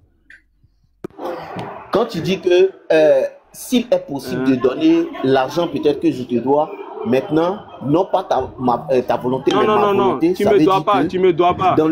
Tu me dois pas. Dans ce cas de figure-là, tu me dois pas. Il dit Godson, s'il est possible, donne-moi 10 000 francs. Ça veut dire quoi en français? S'il est possible. Ça veut dire que toi, tu as besoin de 10 000 francs, mais si moi, je peux te donner. Maintenant, ça dit la décision de donner ou pas. Merci beaucoup. Voilà, ça dépend de toi. C'est ça, non? La décision de donner ou bien de ne pas donner dépend de toi, n'est-ce pas? Maintenant, la suite de ta demande, c'est que tu dis non pas toi ta volonté, mais ma volonté à moi, la volonté de Godson. Je suis d'accord. Et si dans ma volonté, je suis d'accord. Non, écoute, quand il dit, non, il vient. Quand tu dis, non pas moi, quand moi il dit, non pas ma volonté, mais toi ta volonté là, ça veut dire tout dépend de toi, n'est-ce pas? Ça dépend de toi, non? On est d'accord? En fait, ce que tu es en train de faire là, c'est un peu du sophisme. Parce que la venue de Jésus est dans un but. Écoute-moi. Hein. Non, mais au début, on s'écoutait. Il faut qu'on s'écoute toujours. Non, mais c'est dans un but précis. En fait, ce que tu fais là, il n'était pas demandé le but. Il dit, quand Jésus-Christ demande une possibilité à Dieu, là, sa prière a-t-il été exaucée ou bien ça n'a pas été exaucé? C'est la question qui est posée. Tu dis que la prière a été exaucée. J'ai dit d'accord. Maintenant, quel était le contenu de la prière maintenant de Jésus? On sait que le contenu de la prière de Jésus là, c'est quoi? S'il est possible que cette couple là s'éloigne de moi. C'est ce que Jésus-Christ a dit. Donc Jésus-Christ demande une possibilité à ce que cette mort-là puisse s'éloigner de lui, Godson. On est d'accord, non? Bonsoir à tout le panel. Godson, attends un peu voir, je ne veux pas Diabaté, mon frère Diabaté. Le contenu de la prière de Jésus. Oui. Le contenu de la prière de Jésus, Diabaté, c'était que, le contenu de la prière de Jésus était que Jésus était dans un corps charnel. Et un corps charnel a peur de la souffrance. Tu vois? Maintenant, il a dit à Dieu, si il pouvait reculer cette coupe loin de lui, mais que la volonté de Dieu se fasse et non sa volonté à lui, Jésus. Pour dire que Dieu avait déjà arrêté la venue. Mais frère, attends d'abord. Avant d'arriver sur Dieu, on est sur Jésus d'abord.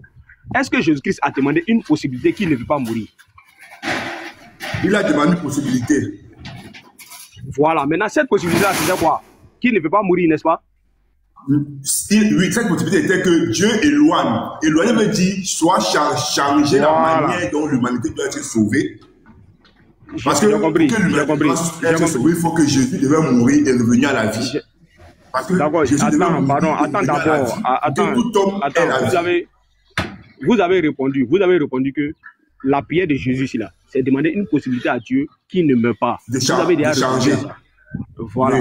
Oui, même s'il change, c'est une possibilité à Dieu qui ne meurt pas. Voilà, parce qu'il devait mourir, mais il dit que Dieu ne veut pas mourir. Donc, il veut que Dieu change le cours de l'histoire. Voilà. Maintenant, on est d'accord sur ça. On est d'accord sur ce principe. Maintenant, ça, c'était le contenu de la prière. Voilà, ça, c'est le contenu de la prière de Jésus. Maintenant, j'ai mis un truc en exercice. Jésus-Christ, là, c'est un prophète de Dieu. Voilà, il sait que tout ne dépend pas de lui. C'est un prophète de Dieu. Il sait que tout ne dépend pas de lui. Donc, qu'est-ce que Jésus-Christ fait maintenant à la fin? Il dit maintenant à Dieu, non pas ma volonté, mais ta volonté. Tu comprends un peu? Donc, il remet tout maintenant dans la main de Dieu. On est d'accord sur ça, parce que c'est un prophète de Dieu. Maintenant, Jésus-Christ maintenant là-haut, quand il a, voilà, il vient. Jésus-Christ maintenant là-haut, quand il a prié, il a demandé à Dieu avoir une possibilité que cette couple-là se loin de lui là-haut. On sait que dans Jean 11, à partir du verset 42, là, Jésus-Christ dit à Dieu, pour moi, je sais que tu m'exauces toujours, il est toujours exaucé. Maintenant, on sait que le contenu de la prière de Jésus, là, c'est qu'il ne veut pas mourir. Voilà pourquoi je vous pose la question. Ce contenu de cette prière de Jésus là-haut, a-t-il été exaucé par Dieu ou bien ça n'a pas été exaucé par Dieu? C'est ma question. Frère Daniel, s'il te plaît. Frère Daniel, en fait, ce qu'on est en train de faire là, c'est très subtil. Si je perds le fil de ce que je suis en train de faire, ça ne va pas être intéressant. Le frère, il sait que Daniel a répondre. Qui doit répondre? Non, je suis en train de répondre. C'est à moi qui as posé la question au départ, n'est-ce pas? Tu réponds sur quelle base? Daniel venait répondre, t'as dit vite, tu viens répondre. T'as dit répondre sur quelle base? Diabaté, tu fais quoi? Tu es en train d'échanger avec moi. Tu veux laisser ma question? Il veut dire quoi? Le frère a intervenu, je t'ai même pas dit, il ne faut pas prendre le frère. Quand il a intervenu, c'était pour venir répondre à ce que tu n'as... Voilà, il voulait répondre à ce que tu ne voulais pas répondre. Maintenant, toi, tu veux reprendre la parole maintenant pour ne pas répondre maintenant à la question. Donc, frère, il ne faut pas faire ça. Donc, Daniel, il faut répondre, Daniel. Daniel, on sait que le contenu de la prière de Jésus, là, c'est qu'il a demandé à Dieu une possibilité qu'il ne veut pas mourir. Voilà. Il dit qu'il ne veut pas mourir. Il a demandé une possibilité à Dieu qui ne veut pas mourir. Sa prière, là, a-t-il été exaucée ou ça n'a pas été exaucée? Ta question, je te réponds. Tu sais, Dieu est le seul maître. Hein? Moi, je vais te dire, la prière de Jésus a été exaucée parce que, à la fin de la prière de Jésus, il a dit que la volonté de Dieu se fasse. Et Dieu a fait en sorte que sa volonté se fasse. Non. Sa prière qui a été exaucée là, c'était sur quoi? C'est qu'il ne veut pas mourir. Non, mais sa prière qui a été exaucée, c'était que, écoute, Diabaté, attends, Diabaté, soyons honnêtes moralement, d'accord? Tu poses des questions, je te réponds. La prière, c'est un commencement et une fin. C'est ça qui fait l'ensemble d'une prière, on est d'accord? Maintenant, la prière, quand Jésus a dit que ta volonté se fasse, ça veut dire qu'il a fini sa prière. Maintenant, sachant que Dieu est fidèle à ce qu'il annonce, sa volonté a été exaucée, qu'il devait passer par la mort, revenir à la vie, afin que quiconque croit en lui, Jésus-Christ, ait la vie éternelle, bien qu'il soit mort, mais qu'il ait la vie. Donc, la prière de Jésus a été exaucée. Voilà, merci beaucoup. Sa prière a été exaucée. Maintenant, si la prière de Jésus a été exaucée là-haut, est-ce qu'il va mourir encore? Bon, maintenant, je t'arrête parce que Jésus, il n'est pas mort. Tu comprends? Parce qu'il vit. Parce qu'il y a... Attends, Diabaté, je viens. Diabaté, je viens, s'il te plaît. Jésus n'est pas mort. Pourquoi? Je t'explique. Tu sais, Dieu a ses plans. Dieu a ses plans. Dieu décide comment il dirige ce monde. Il a voulu écoute, ton frère dit Jésus n'est pas mort. Hein? Non, attends, je viens, puisque la parole de Dieu nous dit.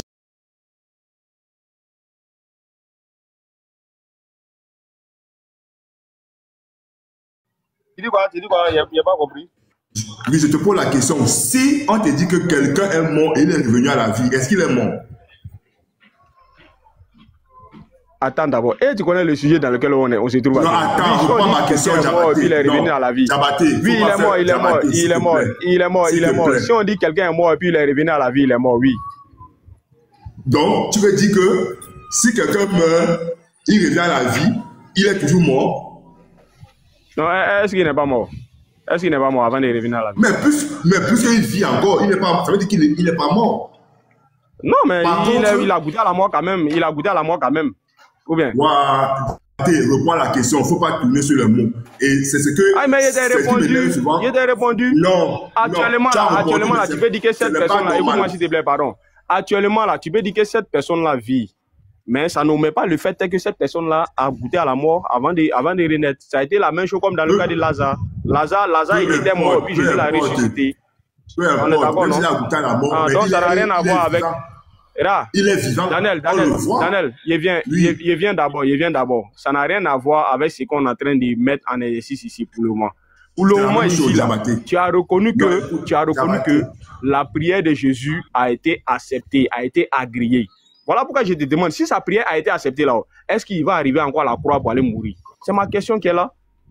Puisqu'il n'est plus mort, il est vivant. On est d'accord. Il est revenu. Non. Si tu dis qu'il est mort, si tu dis qu'il est mort, Daniel, si tu dis qu'il est mort, c'est là où vous devez dire qu'il est passé par la croix. Alors qu'ici, là, il n'est pas encore arrivé à la croix, il a prié Dieu. Il n'est pas encore arrivé à la croix, il est là prier Dieu. C'est là que moi, je te demande, est-ce que quand il prie Dieu là, alors qu'il n'est pas encore arrivé à la croix là, est-ce que sa prière là, ça a été accepté ou bien ça n'a pas été accepté? C'est ma question qui est là depuis près. Je t'ai répondu déjà à Diabaté. Je t'ai répondu que sa prière a été exaucée. Voilà. Maintenant, malgré que sa prière a été exaucée là-haut, est-ce que malgré ça, il va arriver à la croix pour aller mourir?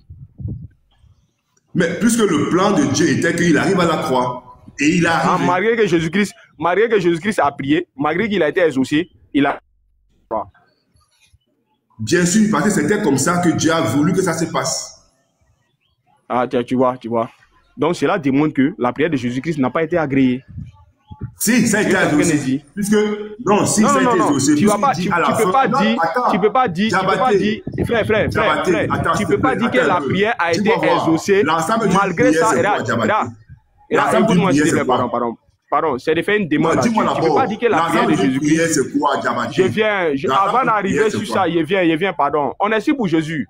J'ai dit, tu ne peux pas dire qu'une personne a prié, cette personne-là a été exaucée, mais malgré ça, cette personne-là encore est arrivée à cette croix, frère. Il ne peut pas arriver. Du moment où Jésus-Christ a prié là, alors que toi tu nous dis ici, quel est le contenu de la prière de Jésus là? C'est que Jésus-Christ a demandé pardon à Dieu qui ne veut pas mourir.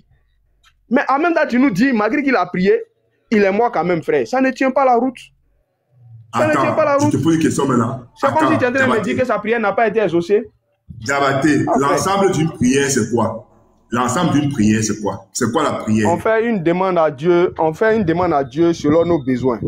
C'est tout. Selon nos besoins. Et à la fin, qu'est-ce que tu dis? Si Dieu veut, oui ou non? Oui, si Dieu veut, oui, exactement. Voilà, c'est bon. Si voilà, si dans ta prière. Est-ce que quand il prie à Dieu là, non, est-ce que quand moi j'ai prié à Dieu là, et puis Dieu maintenant, et puis il dit maintenant si Dieu veut, est-ce que quand il prie à Dieu, et puis il dit si Dieu veut, et au même moment je réalise que ce que je voulais là, Dieu n'a pas fait, est-ce que ma prière a été exaucée? Oui, parce que tu as dit que si Dieu veut, ça veut dire que ta prière a été exaucée. Moi, il demande 20 bonbons, 20 paquets de bonbons à Dieu. Je m'attends à recevoir les 20 paquets de bonbons. Je m'attends à recevoir les 20 paquets de bonbons. Pour que Dieu puisse me donner les 20 paquets de bonbons. Maintenant, moi, il dit non. Comme moi, j'ai fait cette demande-là à Dieu, bon, tout revient à Dieu. Mais au même moment, je reviens, et puis ce n'est pas les 20 paquets de bonbons là que je reçois de la part de Dieu. Est-ce que ce que je voulais là, ça a été exaucé? Ça n'a pas été exaucé, frère. Parce que tu as dit, si Dieu veut. Quand vous dites Inch'Allah, c'est quoi? Quand vous dites Inch'Allah, c'est quoi? Oui, on dit. C'est quoi? Frère. On dit. Quand vous dites Inch'Allah, ça veut dire quoi? Oui. C'est Dieu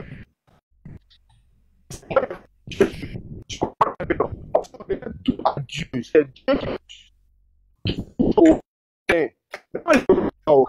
si Dieu le veut là, il sait que je fais une demande à Dieu. J'ai dit si Dieu le veut là-haut. Et puis je vois que Dieu n'a pas que je veux. Tu ne peux pas accepter, frère. Ah. Non, pas accepter ça. Jésus-Christ n'est pas dit prier. Il demande à Dieu que lui ne veut pas mourir. Toi, tu dis non, ça est exaucé.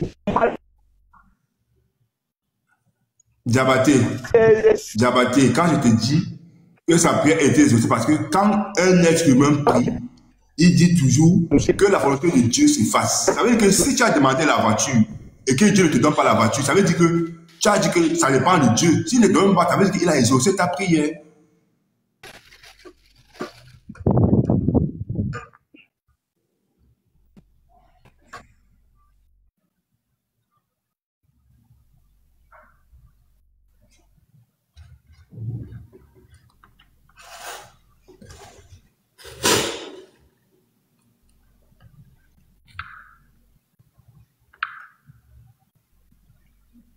On n'entend plus rien là. Allô? Allô, c'est bon? Diabaté. Oui, c'est ça. Pour régler ta connexion. Vous m'entendez, non?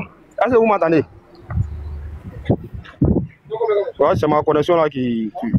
On dirait...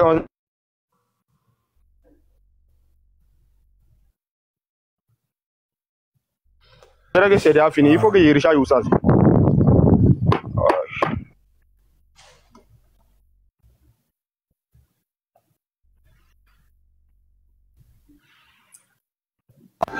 Frère Daniel.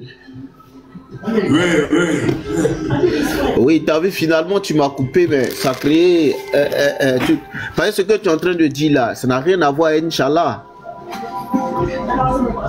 Inch'Allah, c'est dit, tu fais une demande et puis tu dis si Dieu le veut. Mais toi-même, tu avais déjà fini le débat, tu l'as relancé encore. Tu dis que la prière est une entièreté, ça commence quelque part, ça finit quelque part. Dans la prière, qu'est-ce que Jésus a dit? Jésus a dit s'il est possible. Une prière là, une requête, on ne dit pas si. Mais il est en train de demander si le fait d'aller à la croix, là, il y a une autre condition pour sauver l'humanité. Il dit s'il est possible. Sinon, regarde quand Jésus il était avec Simon-Pierre. Quand Simon-Pierre a dit que cela déplaise à Dieu, tu ne mourras pas. Qu'est-ce qu'il a répondu à Simon? Il dit arrière de moi, Satan.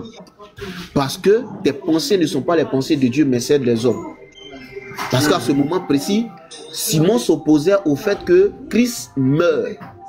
C'est son maître. il ne veut pas que son maître meure. Mais cette pensée même de dire que je ne veux pas que mon maître meure, Jésus lui a répondu, arrière de moi, Satan. Jésus connaissait très bien la volonté de Dieu. Mais non, c'est vrai. On est far avec la réalité maintenant. Et là, il est tellement sous pression qu'il pleure même des grumeaux de sang. Il pleure même des grumeaux de sang. Maintenant, il va adresser une prière dans ce moment-là, d'épreuve-là, pour dire s'il est possible. Une prière, quand moi je demande à quelque chose à Dieu, je ne dis pas s'il est possible. Il dit s'il est possible, éloigne cette coupe-là de moi. Mais non pas ma volonté, mais ta volonté. Ça veut dire le fait que tu éloignes la coupe ou non ne doit pas reposer sur ma volonté. Ça n'a rien à voir avec Inch'Allah. Inch'Allah, j'ai dit je veux telle chose, si Dieu le veut. Mais non, quand regarde, tu dis que non, s'il est possible... Attends, votre frère. C'était pour faire comprendre aux frères Diabaté que quand eux ils disent Inch'Allah, ça veut dire que la volonté de Dieu s'efface. Donc pareil comme Jésus, quand cette prière, pour moi, je prenais l'exemple d'Inch'Allah, parce que ça veut dire si Dieu veut. Maintenant, Jésus a prié, il a dit que ta volonté s'efface. Ça veut dire que c'est Dieu qui doit décider. Comme eux ils disent Inch'Allah, que ça doit dépendre de Dieu, ce qui dépend de Dieu. Il est revenu, il a rétabli le réseau. Voilà, c'est bon, vous m'attendez maintenant, non? Daniel, regardez ce qu'on va faire. Puisque vous n'êtes pas d'accord, hein? Moi aussi je ne suis pas d'accord, c'est ce que vous êtes en train de dire là. Jésus-Christ lui-même, il va nous trancher. Vous comprenez, non? Regardez ce qu'on va faire. On va prendre un verset de la Bible, on va lire tous ensemble. Parce que vous voulez faire savoir que le fait que Jésus-Christ meurt là, c'est de la volonté de Dieu. On va voir. Entre Dieu et d'autres personnes, qu'est-ce qui se passe? Regardez, je vais prendre un verset de la Bible. Je vais prendre Jean 8, le verset 42. Ça, c'est le verset où Jésus-Christ va trancher entre vous et nous. On sait pertinemment que le désir de Jésus, c'est aussi le désir de Dieu. Parce que Jésus-Christ est un prophète de Dieu. Amos 3, le chapitre 7, l'Éternel Dieu ne fait rien sans avoir révélé ses secrets à ses serviteurs qui sont les prophètes. Mais regardez ce qui se passe dans Jean chapitre 8, le verset 42. Regardez, hein. Jean chapitre 8, le verset 42. Excusez-moi, hein. On va faire cette lecture-là rapidement pour qu'on puisse se comprendre. Parce qu'on est là pour se comprendre, c'est très très important. Jean chapitre 8, le verset 42. Voilà. Jean 8, 42.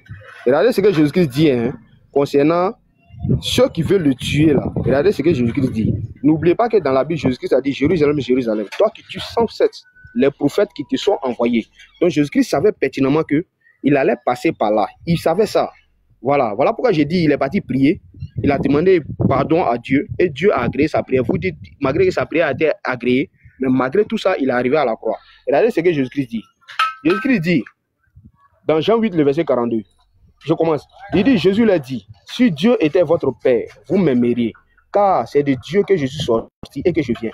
Je ne suis pas venu de moi-même, mais c'est lui qui m'a envoyé. Ça met fin même à sa divinité, parce qu'il reconnaît que lui, il était un envoyé de Dieu. On continue par la suite. Il dit, pourquoi ne comprenez-vous pas mon langage? Parce que vous n'écoutez pas ma parole. Regardez ce que Jésus-Christ dit au verset 44. Il dit, vous avez pour père le diable. Mais pourquoi Jésus-Christ dit aux Juifs, vous avez pour père le diable? Jésus-Christ va continuer maintenant. Pourquoi il dit, ils ont peur pour le diable? Il dit, hey, vous voulez accomplir les désirs de votre père. Maintenant, quel était ce désir-là? C'était quoi? Il a été maîtrisé dès le commencement et il ne se tient pas dans la vérité parce qu'il n'y a point de vérité en lui. Lorsqu'il profère des mensonges et qu'il parle de son propre fond, car il est menteur et le père du mensonge. Mais voici l'information capitale que Jésus-Christ nous donne ici. Il dit les Juifs qui veulent le tuer là, ils veulent accomplir le désir de leur père qui est qui? Qui est le diable. Donc les frères chrétiens, si le désir de Dieu, c'est que Jésus-Christ arrive à la croix là, le désir du diable là, c'est quoi? Je vous pose cette question.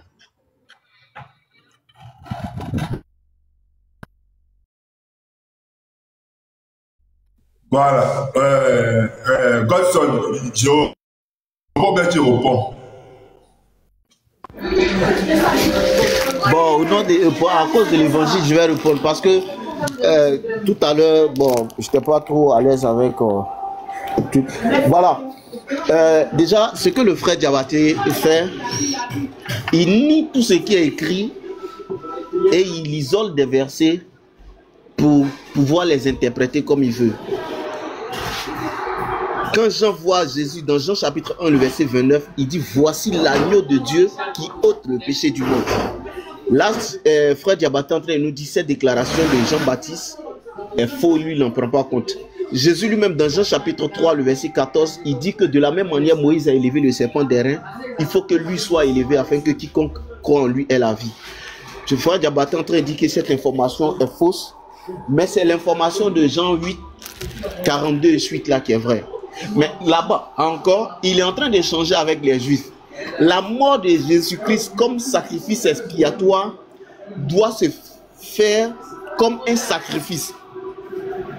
Façon, dans Jean chapitre... Parce que si tu ne veux pas entendre les réponses... Moi, il va juste parler une minute. Il va juste parler... C'est bon.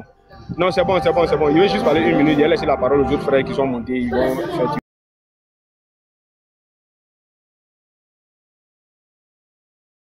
La parole, c'est important. Donc les frères, voilà, tout le monde a fait le constat. Hein. Voilà, parce que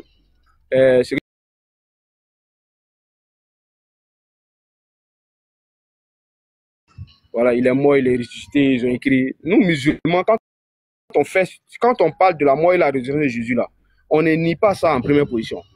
Voilà. Mais la question qu'on vous pose là, est-ce que ça arrivé? Malgré que Jésus-Christ a prié là, est-ce que sa prière a été exaucée? Malgré que Jésus-Christ dit, le fait de le tuer là, c'est l'œuvre du diable.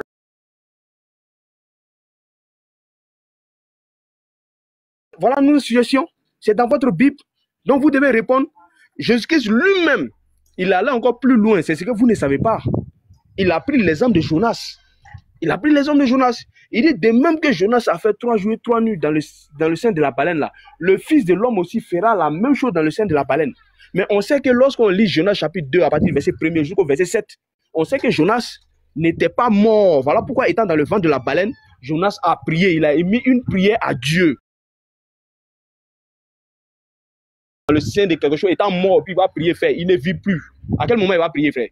Donc il n'y a plus de prière pour celui-là même qui est déjà enterré, qui est déjà mort. Donc on sait pertinemment que Jonas étant dans le ventre de la baleine là, Jonas n'était pas mort. Mais malgré ça, Jésus-Christ a donné l'exemple de Jonas. Il dit, de même que Jonas a fait 3 jours et 3 nuits dans le sein de la baleine, le Fils de l'homme aussi là, il va faire la même chose. Frère, même si on va loin et que vous nous dites que Jésus-Christ, il est arrivé à la croix, il a fait ceci, cela là. Malgré que vous, même si vous l'avez enterré, Jésus-Christ n'était pas mort, frère. Malgré tout ça, il n'était pas mort parce qu'il a donné l'exemple de Jonas. Tu comprends un peu? Voilà pourquoi quand il était sur la croix, quand vous regardez le film de Jésus là, il y a d'autres qui disent quand ils l'ont piqué, il y a l'eau qui est sortie, il y a ça là qui est sorti. C'est-à-dire les récits même se contredisent dans cet événement. Donc ça veut dire qu'en réalité même, il n'y a pas de témoins oculaires. Quand il va sur le témoignage des gens là même qui ont raconté le récit de Jésus là, quand il prend Matthieu nous fait savoir, si je ne me trompe pas, Matthieu nous fait savoir que les femmes qui sont parties au sépulcre de Jésus là, une grande joie. Mais Marc vient nous dire quoi? Marc nous dit, quand elles sortaient là, elles sont sorties avec tristesse. Elles étaient en crainte, elles avaient peur. Bon, regarde même l'événement, même sur la mort de Jésus là. Il y a des contradictions même à l'intérieur. Donc, à quel moment il y a eu des témoins oculaires? Donc, il n'y a pas eu de témoins oculaires. Donc, voilà pourquoi je dis, on n'a pas nié le fait qu'ils ont écrit ces récits-là. Mais nous, on dit, ça ne peut pas arriver. Parce que quand Jésus-Christ prie Dieu, quand il demande la clémence de Dieu, quand il demande le pardon de Dieu, Dieu va l'empêcher de ne pas goûter à cette mort qui est satanique selon Jésus. Jean 8, le verset 42, Jésus-Christ nous dit quoi? Il dit, vous voulez accomplir le désir de votre père qui est le diable. Mais selon vous, c'est toujours le diable. Vous dites que c'est Judas qui a livré Jésus. On dit le diable est entré dans Judas. C'est le diable qui est rentré dans Judas et puis le Judas est parti livrer Jésus, moyennant une somme d'argent. Mais malgré que le diable est rentré dans Judas, c'est Dieu qui a envoyé le diable rentrer dans Judas, quoi. Donc Dieu et puis le diable, ils ont même mission. Donc Dieu maintenant, il mandate le diable qui est l'ennemi de Dieu, il mandate le diable pour une mission qui doit être salutaire pour l'humanité. Frère, Dieu ne réagit pas ainsi. Voilà pourquoi il a envoyé des prophètes tels que Moïse, tels que Abraham, tels que Jacob, tels que Noé, tels que tous ces prophètes-là qui sont nobles à ses yeux-là. Il a envoyé ces prophètes. Et ces prophètes-là même ont prophétisé en disant que le diable, là, il était un ennemi pour vous. vous. Diabaté, Tu comprends un peu? Mais du moment où je viens, frère, arrête ça, je chute, je venais chuter même, non.